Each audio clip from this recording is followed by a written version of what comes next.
నమస్కారం. వెల్లానస్కి స్వాగతం. ముందుగా ముఖ్యాంశాలు. సురేష్ సూపర్ స్పెషాలిటీ హాస్పిటల్లో కిడ్నీ ఆరోగ్య అవగాహన. రామాయణ కావ్య రసదుని కవయిత్రి మొల్ల చీఫ్ విప్ జీవి. ప్రజలు తమ ఆరోగ్యం పట్ల ప్రత్యేక శ్రద్ధ వహించాలని స్థానిక శాసనసభ్యులు చీఫ్ విప్ జీవి ఆంజనేయులు అన్నారు. ప్రపంచ కిడ్నీ దినోత్సవ సందర్భంగా స్థానిక కారంపూడి రోడ్డులోని సురేష్ సూపర్ స్పెషాలిటీ హాస్పిటల్లో కిడ్నీ ఆరోగ్య అవగాహన కార్యక్రమాన్ని స్థానిక శాసనసభ్యులు హాజరై ప్రారంభించారు. ఈ సందర్భంగా ప్రభుత్వ చీఫ్ విప్ స్థానిక శాసనసభ్యులు జీవి ఆంజనేయులు మాట్లాడుతూ ముఖ్యంగా షుగర్, రక్తపోటు వ్యాధులతో బాధపడుతున్న వారు క్రమం తప్పకుండా ఆరోగ్య పరీక్షలు చేయించుకోవాలని సూచించారు. ఈ సందర్భంగా సురేష్ సూపర్ స్పెషాలిటీ హాస్పిటల్ అధినేత కిడ్నీ స్పెషలిస్ట్ డాక్టర్ అన్నా మణికంఠ సురేష్ మాట్లాడుతూ ప్రపంచ కిడ్నీ దినోత్సవం ముఖ్య ఉద్దేశం కిడ్నీ ఆరోగ్యంపై ప్రజల అవగాహన పెంపొందించుకోవడం చాలా అవసరమని వారు అన్నారు. ఈ సందర్భంగా సురేష్ కిడ్నీ ఆరోగ్యంపై అవగాహన కల్పించారు. అనంతరం ప్రపంచ కిడ్నీ దినోత్సవం సందర్భంగా ముఖ్య అతిథుల చేతుల మీదుగా కేక్ కట్ చేశారు. ముఖ్యంగా వరల్డ్ కిడ్నీ డే సందర్భంగా సురేష్ సూపర్ స్పెషాలిటీ హాస్పిటల్లో కిడ్నీ బాధితులకు ఉచిత పరీక్షలు చేయడం, అలాగే ఉచితంగా డయాలసిస్ చేసి ఈ వరల్డ్ కిడ్నీ డే సందర్భంగా వారికి ఉచిత వైద్య సేవలు అందించడం ఎంతో అభినందనీయం. ఈరోజు మారుతున్నటువంటి పరిస్థితులు, జంక్ ఫుడ్లు వచ్చినాయి, దానివల్ల ఆరోగ్యానికి హానికరంగా మారింది.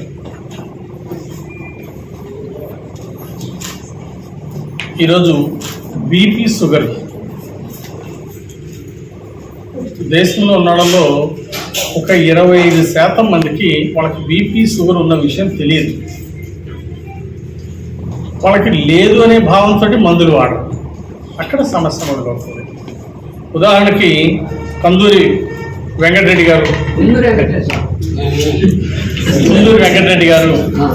పుల్లల చెరువు మండలం ఉమ్మడవరం కుందూరి వెంకటరెడ్డి గారు ఈరోజు బీపీ చెకప్ చేయించుకుంటే మొదటిసారి ఆయన బీపీ ఉందని గుర్తించారు. ఇది ఒక ఉదాహరణ మాత్రమే. ఈ విధంగా ఈరోజు సమాజంలో మన రాష్ట్రంలో కానీ మన దేశంలో కానీ 20 నుండి 25% మంది బీపీ ఉన్నవాళ్ళు, షుగర్ ఉన్నవాళ్ళు వాళ్ళకు ఉందని అవగాహన లేకపోవటం విచారకరం.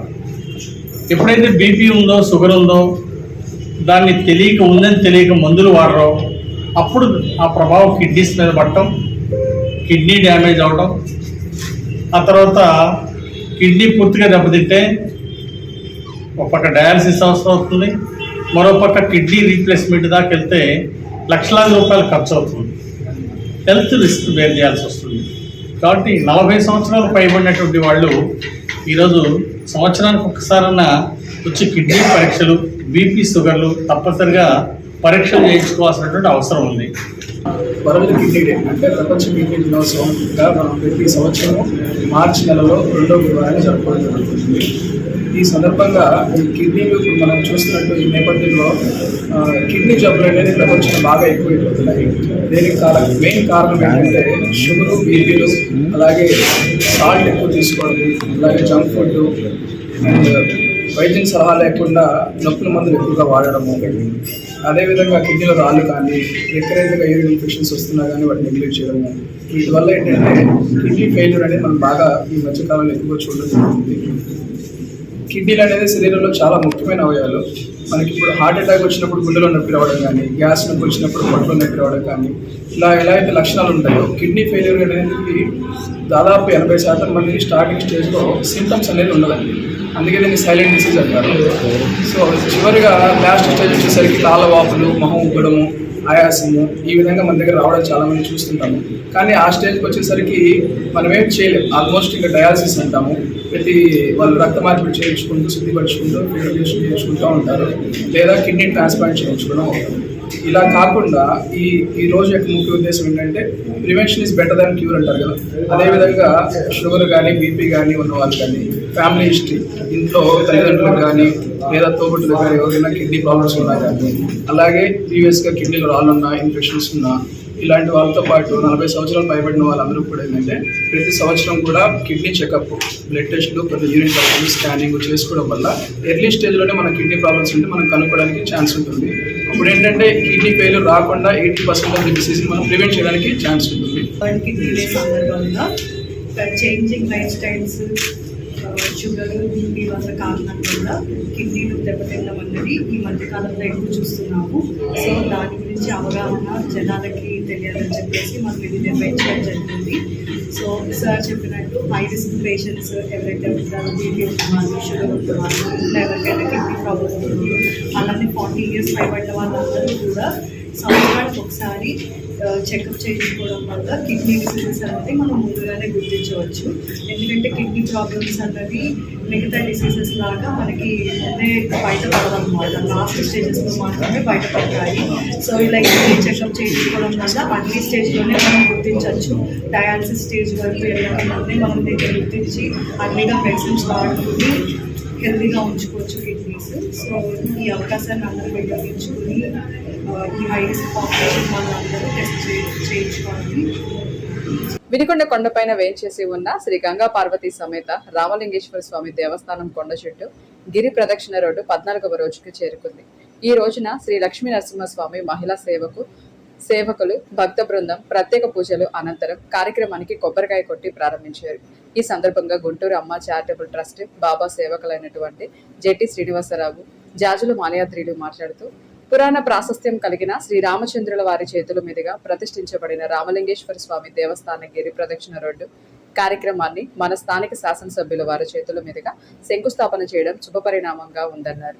ప్రజలందరూ చేయూతనిచ్చి ఈ కార్యక్రమాన్ని వినుకొండ చరిత్ర పుటలోకి ఎక్కేలాగా దేశవ్యాప్తంగా ప్రజలు మన్నలను పొందేలాగా ఈ గిరి ప్రదక్షిణ రోడ్డు తయారవుతుందని, అందుకు ఎమ్మెల్యే, ప్రభుత్వ చీఫ్ విప్ జీవీకి మహిళా సేవకులు ప్రత్యేక ధన్యవాదాలు తెలియజేశారు.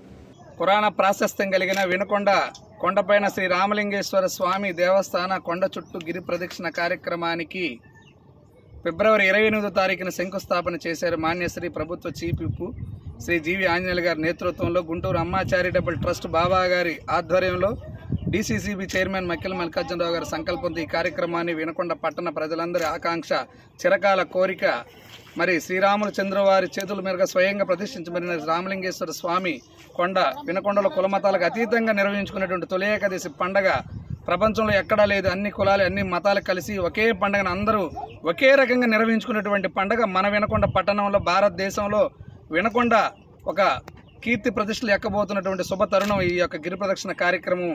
మరి గిరి ప్రదక్షిణ సేవకులైనటువంటి బాబా గారి సేవకులు అమ్మ చారిటబుల్ ట్రస్టు శ్రీ జెట్టి శ్రీనివాసరావు గారు, మోటమరి వెంకట నరసింహారావు గారు, అదేవిధంగా పోట్లూరు సైదారావు గారు, నలబోలు రాంకోటేశ్వరరావు గారు, జ్ఞానేశ్వరరావు గారు, పువ్వాడి కృష్ణ గారు, పివి సురేష్ బాబు, వీరందరూ కూడా బాబా గారి సేవకులుగా వారందరి పర్యవేక్షణలో, వారందరి ఆధ్వర్యంలో ఈ కార్యక్రమాన్ని శరవేగంగా మరి నిర్వహిస్తున్నాం. ఈరోజు 14వ రోజు. ఈ కార్యక్రమానికి ఈ రోజున మా లక్ష్మీ నరసింహస్వామి మహిళా సేవకులందరూ కూడా ప్రత్యేకంగా స్వామివారి ఉన్నటువంటి భక్తి శ్రద్ధలతో ఈ యొక్క కార్యక్రమాన్ని జరుగుతున్న పనులను పరిశీలించడానికి అందరూ వచ్చారు. అదేవిధంగా శాసనసభ్యుల వారి యొక్క సూచనలతో, సలహాలతో ఈ యొక్క కార్యక్రమాన్ని నా భూతో నా భవిష్యత్తులాగా అందిస్తున్నారు. ఇందులో ముందుగా వచ్చినటువంటి దాతలందరూ కూడా ముప్పాల జ్ఞానేశ్వరరావు గారు, చీతిరాల బ్రదర్స్ రామారావు గారు, వెంకట పుల్లారావు గారు, అదేవిధంగా ఎల్ఐసి డెవలప్మెంట్ వాసు గారు, మరి ఎంతోమంది సౌహృదయ దాతలందరి సహకారంతో ఎమ్మెల్యే గారి యొక్క పర్యవేక్షణలో ఈ యొక్క కార్యక్రమాన్ని విజయవంతంగా ముందుకు తీసుకెళ్తా ఉన్నాం. పట్టణంలో ఉండే ప్రజలందరూ కూడా ఈ యొక్క శుభతరుణంలో, పుణ్యప్రదమైనటువంటి కార్యక్రమంలో భాగస్వాములే. ప్రతి ఒక్కరు ఈ కార్యక్రమానికి అండదండలుగా చేయూతనిచ్చి పుణ్య కార్యక్రమానికి ప్రతి ఒక్కరు కూడా సహాయ సహకారాలు అందించవలసిందిగా అందరికి కూడా తెలియజేస్తున్నాం. చైర్మన్ గారైన శ్రీ జ్ఞానప్రసన్న బాబా గారి సంకల్పంతో, సూచనలతో స్థానిక గౌరవనీయ ఎమ్మెల్యే గారైన శ్రీ జీవి ఆంజనేయులు గారి పర్యవేక్షణలో GDCC bank chairman Shri Makkila Mallikarjunarao గారి సూచనల సలహాలతో ఎంతో భక్తిభావంతో, ఎంతో ప్రతిష్టాత్మకంగా రూపుదిద్దుకుంటున్న ఈ గిరి ప్రదక్షిణ రోడ్డుని ప్రజలందరూ రోజుకి ఎంతోమంది వచ్చి చూసి సూచనలు సలహాలు ఇస్తూ వారి యొక్క సహకారం అందిస్తూ ఎంతో ముందుకు తీసుకెళ్తూ ఇంకొక 10% మాత్రమే మిగిలింది. ఏది మట్టి రోడ్డుకు మాత్రమే. ఎమ్మెల్యే గారు పూర్తి సహాయ సహకారాలు అందిస్తూ ఆయన తారు రోడ్డు కూడా శాంక్షన్ చేయించి ఉన్నారు. ఇప్పటికే అతి త్వరలో నెల 2 నెలల్లోనే ప్రజలకు అందించడానికి ఆయన బాగా సంకల్పంతో ఉన్నారు. ఆయనకి ధన్యవాదాలు. నమస్కారం. పట్టణంలోని బస్టాండ్ ఎదురుగా ఉన్న లయోలా ఇంగ్లీష్ మీడియం స్కూల్ నందు సైన్స్ ఎగ్జిబిషన్ కార్యక్రమం నిర్వహించారు. కార్యక్రమానికి ఆంధ్ర తెలంగాణ ప్రొవిన్షియల్ గురుశ్రీ జాన్ విచ్చేసి సైన్స్ ఎగ్జిబిషన్ ప్రారంభించి విద్యార్థులను ఉపాధ్యాయులను అభినందించారు. అనంతరం విద్యార్థులు మంచిగా చదువుకొని మంచి పౌరులుగా ఎదగాలని దీవించారు. స్కూల్ కరెస్పాండెంట్ ప్రసాద్, ఆశీర్వాదం ఫాదర్, ప్రిన్సిపల్ బాలసౌరయ్యలు అభినందనలు తెలియజేశారు.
వినుకొండపట్నంలోని ఎంపీడీఓ కార్యాలయం పక్కన స్వర్ణాంధ్ర విజన్ 2047 P4 నూతన కార్యాలయాన్ని ప్రారంభించారు. ప్రారంభోత్సవ కార్యక్రమానికి ప్రభుత్వ చీఫ్ విప్ జీవి ఆంజనేయులు ముఖ్య అతిథిగా విచ్చేసి ప్రారంభించారు. ఈ సందర్భంగా జీవి మాట్లాడుతూ పేదరిక నిర్మూలన, రాష్ట్ర సమగ్రాభివృద్ధి సాధించడమే ముఖ్యమంత్రి చంద్రబాబు నాయుడు ప్రధాన లక్ష్యమని అన్నారు. ఆయన స్ఫూర్తితో శివశక్తి ఫౌండేషన్ ఆధ్వర్యంలో మేము 100 పేద కుటుంబాలను దత్తత తీసుకున్నామని, ఆ దిశగా అందరూ ముందుకు రావాలని కోరారు. బంగారు భవిష్యత్తు తీర్చిదిద్దటమే లక్ష్యంగా విజన్ 2047 ని ముందుకు తీసుకెళ్తా ఉన్నారు. చంద్రబాబు గారి నాయకత్వంలో ఈ విజన్ 2047 ను తయారు చేయడం జరిగింది. పేదరికం లేని సమాజాన్ని తీసుకురావాలనే లక్ష్యంతో ఈరోజు ప్రభుత్వం ముందుకెళ్తా ఉంది. ఎన్డీఏ ప్రభుత్వం కట్టుబడి రాష్ట్ర అభివృద్ధిని విజన్ 2047 సాధించే లక్ష్యంగా ఈరోజు చంద్రబాబు నాయుడు గారి నాయకత్వంలో ముందుకెళ్తున్నాం. ఈరోజు ప్రతి నియోజకవర్గం అభివృద్ధి చెందితే రాష్ట్రం అభివృద్ధి చెందుతుంది. ప్రతి నియోజకవర్గం అభివృద్ధి చెందడం ద్వారా ప్రతి జిల్లా అభివృద్ధి చెందుతుంది. ప్రతి జిల్లా అభివృద్ధి చెందడం ద్వారా రాష్ట్రం అభివృద్ధిలో ముందుంటుంది. దేశంలోనే ఆంధ్రప్రదేశ్ రాష్ట్రం అన్ని రంగాల్లో అగ్రభాగాన్ని ఉండాలనే లక్ష్యంతో విజన్ 2047 ని నిర్ణయించడం జరిగింది. దీనిలో భాగంగా ఒక టాప్ 10 ఆంధ్రప్రదేశ్ స్వర్ణాంధ్రగా మార్చే 10 సూత్రాలని ఈరోజు ప్రభుత్వం సెలెక్ట్ చేసుకొని దీంట్లో ఈ 10 సూత్రాలు ఈ ఫార్ములా ఇంప్లిమెంట్ చేయడం ద్వారా స్వర్ణాంధ్ర విజన్ 2047 సాధించే లక్ష్యాలను ఎన్నుకోవడం జరిగింది. ఇది రాష్ట్ర ప్రభుత్వం పేదరిక నిర్మూలన, ఉద్యోగ నైపుణ్యాలు, స్కిల్ డెవలప్మెంట్ ద్వారా ఉద్యోగ అవకాశాలు ఇవ్వడం, మానవ వనరుల అభివృద్ధి, అట్లాగే నీటి వనరుల పరిరక్షణ, అలాగే రైతుల అగ్రిటెక్ విధానం ద్వారా రైతుల దిగుబడులు పెంచడం, వారికి అత్యధిక ఆదాయం వచ్చే విధంగా ప్రోత్సహించడం, అలాగే గ్లోబల్ బెస్ట్ లాజిస్టిక్స్ కూడా మన ఆంధ్రప్రదేశ్ లో ఎస్టాబ్లిష్ చేయడం. అందులో మనకి 4 లైన్ మన వినుకొండ నుండి గుంటూరుకి 4 లైన్ రావడం వలన మనం ఒక పక్క చెన్నై, ఇంకో పక్క బెంగళూరు, ఇంకో పక్క చెన్నై, బెంగళూరు, హైదరాబాద్ అన్ని వెళ్ళటానికి వీలుగా మనకి వినుకొండ నుంచి ఇచ్చినటువంటి 4 లైన్ అటు విజయవాడ అలాగే అమరావతి రాజధాని వెళ్ళటానికి కూడా ఎంతో అనుకూలంగా ఉంది. దీనివలన ఈ బెస్ట్ లాజిస్టిక్స్ స్టేట్ వైడ్గా ఎక్కడెక్కడ అవసరమో ఇప్పుడు నీటిలో కూడా రవాణా పెంచే దిశగా ఈరోజు ముఖ్యమంత్రి చంద్రబాబు నాయుడు గారు ఆలోచనతో ముందుకు తీసుకెళ్తున్నారు. దానివల్ల మనకి రవాణా ఖర్చు కూడా తగ్గించే దిశగా ఈరోజు ప్రభుత్వం కృషి చేయడం ఎంతో అభినందనీయం. దీనివల్ల 5% మనకి ఖర్చు తగ్గి అది ఆదాయంగా ముందుకెళ్లే అవకాశం ఉంది నీటి రవాణా పెంచడం ద్వారా. అట్లాగే విద్యుత్, ఇంధన ధరలో నియంత్రణ కూడా ఈరోజు ప్రభుత్వం బాధ్యత తీసుకుంటా ఉంది. అట్లాగే ప్రొడక్షన్, వివిధ రంగాల్లో వరల్డ్ క్లాస్ ప్రొడక్ట్స్ ని మన ఆంధ్రప్రదేశ్ లో ఉత్పత్తి చేసి ఇతర రాష్ట్రాలకే కాకుండా ఇతర దేశాలకు కూడా ఎక్స్పోర్ట్ చేసే విధంగా వరల్డ్ క్లాస్ బెస్ట్ ప్రొడక్ట్స్ ని ఆంధ్రప్రదేశ్ లో ప్రొడక్ట్స్ తయారు చేసే లక్ష్యంతో ఈ రోజు ఆంధ్రప్రదేశ్ ప్రభుత్వం ముందుకెళ్తా ఉంది. అలాగే నిత్య జీవితంలో డీప్ టెక్నాలజీ ఉపయోగించి ఆర్థిక ప్రగతికి బాటలు వేయాలని, ప్రజల జీవన ప్రమాణాలను పెంచాలనే లక్ష్యంగా ఈ రోజు ఎన్డీఏ ప్రభుత్వం ముందుకెళ్తుంది. చంద్రబాబు గారి ముఖ్య ఆశయం ఒక్కటే, పేదరిక నిర్మూలన జరగాలి, స్వర్ణాంధ్రప్రదేశ్ సాధించాలి, ఆరోగ్య ఆంధ్రప్రదేశ్ సాధించాలి, తద్వారా ఆనంద ఆంధ్రప్రదేశ్ సాధించాలి అని హ్యాపీనెస్ ఇండెక్స్ కూడా ప్రపంచంలో నంబర్ 1గా ఆంధ్రప్రదేశ్ని రాష్ట్రాన్ని తీర్చిదిద్దాలని లక్ష్యంతో ఈరోజు ముఖ్యమంత్రి చంద్రబాబు గారు ఒక లక్ష్యంతో ఆశయంతో ముందుకెళ్తున్నారు. రామాయణము మానవాళికి లభించిన పరమ పవిత్ర కావ్యము. అటువంటి పరమ పవిత్ర కావ్యమును మన తెలుగు ప్రజలందరికీ అర్థమయ్యే రీతిలో తెలుగులో సరళీకృతంగా రామాయణం రచించిన మహాకవయిత్రి మొల్లమాంబ అని ఆంధ్రప్రదేశ్ ప్రభుత్వ చీఫ్ విప్ జీవి ఆంజనేయులు అన్నారు. మహాకవిత్రి మొల్లమాంబ జయంతిని పురస్కరించుకొని చీఫ్ విప్ కార్యాలయం నందు 586వ జయంతి వేడుకలను ఘనంగా నిర్వహించారు. ఈ సందర్భంగా ఆయన మాట్లాడుతూ 15వ దశాబ్దంలో మహిళలంటే చిన్న చూపు, మహిళలకు చదువుతో పని లేదని అనుకునే ఆనాటి కాలంలో మహిళగా తాను పొందిన విజ్ఞానాన్ని తన వద్దనే దాచుకోకుండా తన రచనలతో లోకానికి చాటి చెప్పిన మహాకవయిత్రి మొల్లమాంబ అని అన్నారు. ఈరోజు తెలుగు మహిళా కవయిత్రి మొల్లమాంబ గారి జయంతి కార్యక్రమాన్ని పురస్కరించుకొని ఈరోజు మన ప్రభుత్వ చీఫ్ విప్ గారి కార్యాలయంలో ప్రభుత్వ చీఫ్ విప్ గారి ఆదేశాలతో ఈరోజు వినుకొండ పట్టణ శాలివాహన సంఘం తరపు నుంచి కవయిత్రి మొల్లమాంబ గారి జయంతి కార్యక్రమాన్ని నిర్వహించడం చాలా ఆనందదాయకం. అలాగే మన ప్రభుత్వం నుంచి మన ముఖ్యమంత్రి వర్యులు శ్రీ నారా చంద్రబాబు నాయుడు గారు, అలాగే ఉప ముఖ్యమంత్రి వర్యులు శ్రీ కొనిదెల పవన్ కళ్యాణ్ గారు, అలాగే యువ నాయకులు నారా లోకేష్ గారు, అలాగే మన ప్రభుత్వ చీఫ్ విప్ గారి ఆదేశాలతో ఈరోజు ఈ కార్యక్రమం చేపట్టడం చాలా ఆనందదాయకం. అలాగే భవిష్యత్తులో కూటమి ప్రభుత్వానికి కానివ్వండి, అలాగే తెలుగుదేశానికి కానివ్వండి, అలాగే మన జీవీఎస్ ఆంజనేయులు గారికి మా శాలివాహన సంఘం తరఫున ఎప్పుడూ సహాయ సహకారాలు అందిస్తామని ఈ కార్యక్రమాన్ని ఇంత దిగ్విజయంగా జరుపుకు అవకాశం ఇచ్చినట్టు మన ప్రభుత్వ చీఫ్ విప్ గారు, అలాగే మన వినుకొండ నియోజకవర్గ శాసనసభ్యులైనటువంటి శ్రీ జీవీఎస్ ఆంజనేయులు గారికి సభాముఖంగా వినుకొండ శాలివాహన తరఫున పేరు పేరున ధన్యవాదాలు తెలుపుకుంటూ సెలవు తీసుకుంటున్నాను. శాలివాహన కుటుంబం మా కుటుంబం తరఫున శాలివాహన సంఘం వినుకొండ శాలివాహన సంఘం తరఫున ధన్యవాదాలు తెలుపుతున్నాము. ప్రభుత్వం మొల్లమాంబ జయంతిని గుర్తించి ఇది ఒక రాష్ట్ర పండుగగా గుర్తించి చేయడం చాలా ఆనందదాయకం. గత ప్రభుత్వంలో దీన్ని అప్పట్లో తీసుకొచ్చినప్పటికీ దాన్ని మరుగున పడేసి ముందుకు తీసుకురాకపోవడం, జనాల్లో అవగాహన కల్పించకపోవడం మా దౌర్భాగ్యం అది. ఈ ప్రభుత్వం వచ్చాక ఈ సంవత్సరం చంద్రబాబు నాయుడు గారు ఇలాగనే పవన్ కళ్యాణ్ గారి నాయకత్వంలో ప్రభుత్వ చీఫ్ ఆధ్వర్యంలో వినుకొండలో ఇలా చేయడం చాలా మా అందరికీ, మా శాలివాహన సంఘులందరికీ కూడా చాలా ఆనందదాయకంగా ఉంది. భవిష్యత్తులో మా శాలివాహన సంఘులందరినీ కూడా గుర్తించి రాబోయే స్థానిక సంస్థల ఎన్నికల్లో కూడా మా అందరికీ అవకాశాలు కల్పిస్తారని ప్రభుత్వ చీఫ్ జీవి ఆంజనేయులు గారిని, జేడీసీసీ బ్యాంక్ చైర్మన్ డాక్టర్ మల్లికార్జునరావు గారిని మా సంఘీయులందరి తరఫున కోరుతున్నాం. కాబట్టి ఈ కార్యక్రమం ప్రభుత్వ చీఫ్ కార్యాలయం నిర్వహించినందుకు నియోజకవర్గ శాలివాహన సంఘం అందరి తరఫున ధన్యవాదాలు తెలియజేస్తున్నాం. ఈ తరం వ్యక్తులకి చాలా మంది తెలియకపోవచ్చు, కానీ పాత తరం వ్యక్తులకు చాలా మందికి కవయిత్రి కుప్రమల్లం తెలుసు. ఎందుకంటే ఆమె మొట్టమొదటి తెలుగు మహిళా కవయిత్రి. ఆ రోజుల్లో అంటే 15వ దశాబ్దంలోనే ఆడవాళ్ళు చదువుకునే వాళ్ళు కాదు అని పాత రోజులు ఉన్నప్పుడే ఆమె చదువుకొని తన రచనలతో సరళీకృతంగా అంతరానితనాన్ని రూపుమాపి, అలాగే మనం ఈ రోజున రామాయణం గురించి చదువుకుంటామంటే ఈరోజు ఆమె చొలవే.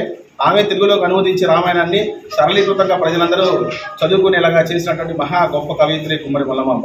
అటువంటి కుమ్మరి మొల్లమాంబ మా కమ్యూనిటీ అనగా కుమ్మరి కులంలో జన్మించడం మాకెంతో ఆనందదాయకం. ఇంకా ఆనందదాయకం ఏంటంటే ఎప్పటి నుంచో మేము చాలా దశాబ్దాల నుంచి పోరాడుతూ వస్తున్నాం. కుమ్మరి మొల్లమాంబ యొక్క విగ్రహాలని వాడవాళ్ళని నెలకొల్పాలని, అదేవిధంగా రాష్ట్ర పండుగను గుర్తించాలని చంద్రబాబు నాయుడు గారు మా యొక్క విన్నపాన్ని ఆలకించి కుమ్మరి మొల్లమాంబ గారి పండుగను మార్చి 13వ తేదీన అధికారికంగా నిర్వహించాలన్న తలంతో రాష్ట్ర పండుగగా గుర్తించి జీవోని రిలీజ్ చేయడమే కాకుండా ఈ రోజున రాష్ట్ర వ్యాప్తంలో ఉన్నటువంటి కుమ్మరి సంఘీయులందరినీ కూడా తుమ్మపల్లి కళాక్షేత్రానికి తీసుకువచ్చి అధిరథ మహారథులు, మంత్రులు, ఎమ్మెల్యేలు, ఎంపీల సమక్షంలో ఈ రోజున అధికారికంగా రాష్ట్ర పండుగను జరపడం అనేది చాలా చాలా చాలా ఆనందదాయకం. దీనికి తోడ్పడినటువంటి శ్రీ నారా చంద్రబాబు నాయుడు గారికి, లోకేష్ బాబు గారికి, అలాగే పవన్ కళ్యాణ్ గారికి మరియు కూటమి నాయకులకు మా చీఫ్ విప్ అయినటువంటి జీవి ఆంజనేయులు గారికి, మక్కిన మల్లికార్జునరావు గారికి, యువ నాయకులు గోనుగుంట హరీష్ బాబు గారికి, ప్రతి ఒక్కరికి కూడా పేరు పేరున ప్రత్యేక ధన్యవాదాలు తెలుసుకుంటూ ఈ అవకాశం కల్పించినందుకు మరీ కృతజ్ఞతలు తెలియజేసుకుంటూ సెలవు తీసుకుంటాం. ఇంతటితో వెల్లనస్ సమాప్తం. తిరిగి రేపటి వెల్లనస్ లో కలుసుకుందాం. నమస్కారం.